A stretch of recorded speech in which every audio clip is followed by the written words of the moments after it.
नमस्कार दोस्तों, क्या आप पढ़ाई में ज़्यादा मार्क्स लाना चाहते हो? क्या आपको पढ़ाई करने में आलस आती है? क्या आप क्लास में फर्स्ट आना चाहते हो? क्या आप पढ़ाई के सब्जेक्ट को आसानी से याद रखना चाहते हो? क्या आप एग्जाम के टाइम में टेंशन या डिप्रेशन से बचना चाहते हो? ये सब क्वेश्चंस का अगर आपका आंसर हाँ है तो ये वीडियो आपके लिए ही है। जी हाँ दोस्तों, आज के इस वीडियो में हम 14 ऐसे साइंटिफिकली प्रमाणित तरीके को सीखेंगे जिसके यूज से आप कम समय में ज्यादा याद रख पाओगे और आपकी मेमोरी स्किल इससे इंक्रीज होगी, जिससे आप आसानी से एग्जाम में ज्यादा मार्क्स ला सकोगे। तो चलिए आपका ज्यादा समय ना लेते हुए शुरू करते हैं। First, study multiple subject each day. Normally हमारे 7 सब्जेक्ट होते हैं और ज्यादातर लोग एक दिन में एक ही सब्जेक्ट पढ़ते हैं। साइंटिफिक रिसर्च कहती है कि जब हम एक ही दिन में एक ही सब्जेक्ट को पढ़ते हैं तब हमें कुछ समय के बाद पढ़ने में आलस आने लग जाती है और इसकी वजह से हमारा माइंड वो इन्फॉर्मेशन को करेक्ट वे में हमारी हार्ड डिस्क यानी कि माइंड स्टोरेज में स्टोर नहीं कर पाता है और यही वजह से हम बहुत कम इन्फॉर्मेशन को स्टोर कर पाते हैं। इसीलिए पढ़ाई के वक्त 2 घंटा एक सब्जेक्ट और उसके बाद 2 घंटा दूसरा सब्जेक्ट, इस तरह से पढ़ाई करें। सेकेंड, सब्जेक्ट को शॉर्ट टाइम में रिविजन करो। रट्टा मार के पढ़ने की जगह थोड़ा पढ़े पर उसको बार बार रिवीजन करें। रिवीजन करने से आपके माइंड में वो इन्फॉर्मेशन अच्छी तरह से स्टोर हो जाती है और इससे जब भी आपको कुछ याद करना हो तब आप वही इन्फॉर्मेशन को करेक्टली लिख सकोगे। नंबर 3, एक ही सब्जेक्ट को विभिन्न तरीके से पढ़ें।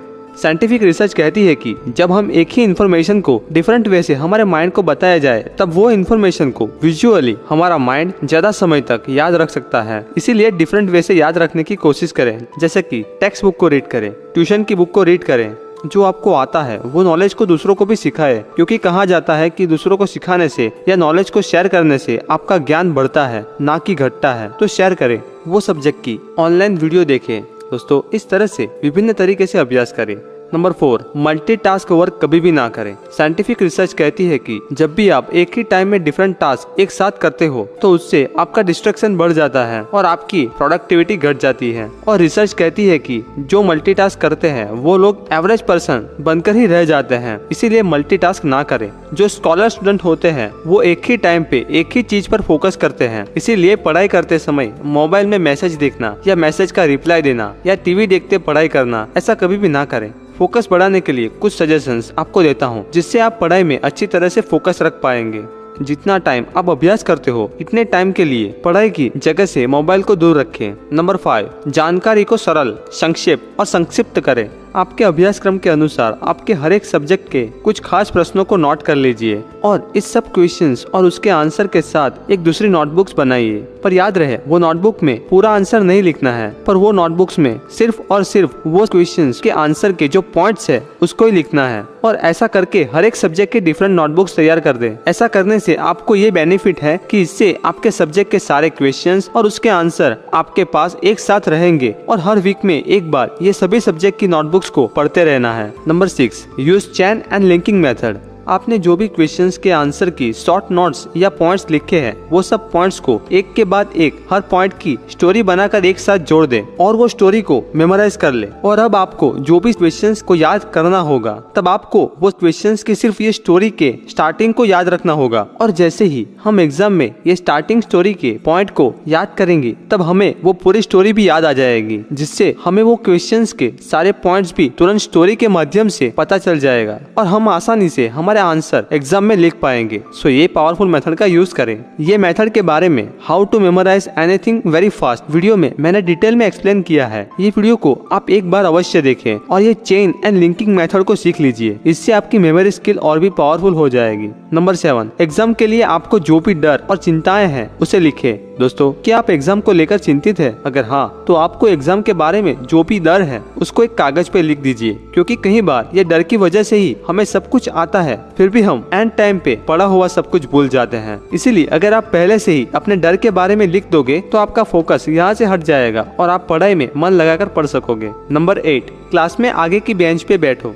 आपको पसंद करना होगा कि क्लास में आपको आगे बैठना है या पीछे, क्योंकि रिसर्च और स्टडी से ये पता चला है कि जो लोग आगे बैठते हैं उन लोग का एग्जाम में मार्क्स का स्कोर ज्यादा होता है इसका रीजन ये है कि आगे टीचर हमारे सामने ही होते हैं, इसीलिए हम हमारा पूरा फोकस टीचर जो हमें सिखाते होगे उस पर ही रहेगा। पर अगर आप पीछे बैठे होगे तो आप ये सोचोगे कि मुझे पीछे कौन देखने वाला है, और इस वजह से हमारा फोकस पढ़ने की वजह कोई दूसरी चीज पर ही होता है, और इसलिए पीछे बैठे लोगों का स्कोर आगे बैठे स्टूडेंट से कम होता है। सो आज से ही क्लास में आगे बैठकर स्टडी करें। नंबर 9, हर मंथ खुद का ही एग्जाम लीजिए। यूनिवर्सिटी ऑफ लुइस वैली की साइकोलॉजिस्ट कैथी लेई ने एक एक्सपेरिमेंट को अपने स्टूडेंट्स पे किया। उन्होंने 2 डिफरेंट क्लास के स्टूडेंट्स को एक ही सब्जेक्ट सिखाने के बाद पहले क्लास को उन्हें सिखाए सब्जेक्ट में से कुछ प्रश्न पूछे और उन प्रश्नों के आंसर को खोज निकालने के लिए कहा गया, और दूसरे क्लास के छात्रों को जो सब्जेक्ट में सिखाया गया था उसके बारे में कुछ भी नहीं पूछा। कुछ दिनों के बाद ये दोनों क्लास के छात्रों का टेस्ट लिया गया और रिजल्ट में पता चला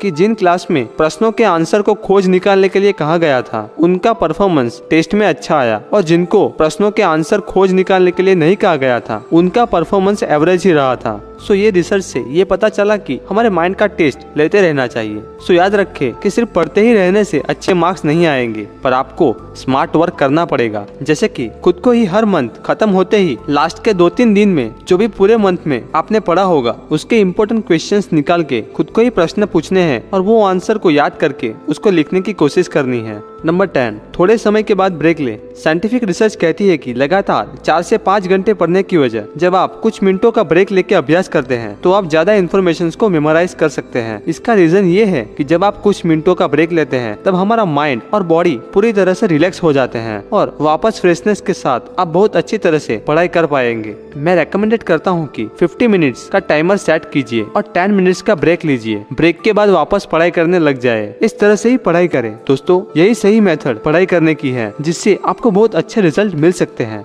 नंबर 11, पढ़ाई हो जाने के बाद खुद को ही रिवर्स दे। कई बार हमें पढ़ाई ना करने का मन होता है। ऐसा इसलिए होता है कि नॉर्मल लाइफ में हम वही काम अच्छी तरह से करते हैं जिसमें से हमें कुछ बेनिफिट्स मिल रहा हो। इसीलिए आपके माइंड को भी आप ये बताओ कि पढ़ाई खत्म करने के बाद आपको आज क्या रिवर्स मिलने वाले हैं, और इससे आपका माइंड पढ़ने के लिए उत्साहित हो जाएगा और इससे आपका पढ़ाई करने का गोल भी पूरा हो जाएगा और आपको खुद से ही रिवर्स मिलेंगे जो आपके मोटिवेशन लेवल को बढ़ाएगा। इसीलिए अभ्यास के समय खुद को रिवर्स देना चाहिए। एग्जाम्पल, जैसे कि सोचे कि अगर मैं आने वाले 50 मिनट्स की पढ़ाई का टास्क पूरा कर लूं तो मैं मेरा फेवरेट सॉन्ग सुनूंगा। इस तरह से खुद को भी वो काम करने के लिए मोटिवेशन मिलेगा कि अगर मैं ये काम कर लूं तो मुझे गाना सुनने को मिलेगा और इससे आपकी प्रोडक्टिविटी और बढ़ेगी।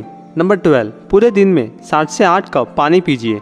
आप सोच रहे होंगे कि पढ़ाई का कनेक्शन पानी पीने के साथ किस तरह से होगा। दोस्तों, साइंटिफिक स्टडी बताती है कि 80% स्टूडेंट्स को कम पानी पीने की वजह से डिहाइड्रेशन होता है और इससे छात्रों की प्रोडक्टिविटी कम होती है। आप सोच रहे होंगे कि तो उसका सॉल्यूशन क्या है। तो दोस्तों, इसका सिंपल सॉल्यूशन ये है कि पूरे दिन में एटलीस्ट 7 से 8 कप पानी पीजिए, जिससे आपकी बॉडी में पानी का लेवल भी नियंत्रित रहेगा और आप हेल्दी रहोगे। नंबर 13, डेली 5 से 10 मिनट मॉर्निंग में एक्सरसाइज करें। यह मॉर्निंग एक्सरसाइज के बेनिफिट्स के बारे में मैंने 6 मिरेकल मॉर्निंग बुक की समरी में भी शेयर किया था। ज्यादा जानकारी के लिए आप ये वीडियो देख सकते हैं। पर शॉर्टली कहूँ तो मॉर्निंग एक्सरसाइज से आपके पूरी बॉडी में सुबह से ही एनर्जी बढ़ जाती है जो आपके पूरे दिन को तरोताजा और खुशनुमा बनाए रखती है, जिससे आपके काम की प्रोडक्टिविटी भी बढ़ती है। नंबर 14, 7 से 8 घंटे की नींद ले। रात को कम से कम 7 से 8 घंटे सो जाओ। साइंटिफिक स्टडी और रिसर्च ये कहती है कि पर्याप्त नींद लेने से आपका अभ्यास में फोकस बढ़ता है और इससे आपकी मेमोरी भी इम्प्रूव होगी और आप ज्यादा फास्टेस्ट वे से आपके पढ़ाई के सब्जेक्ट को याद रख सकोगे।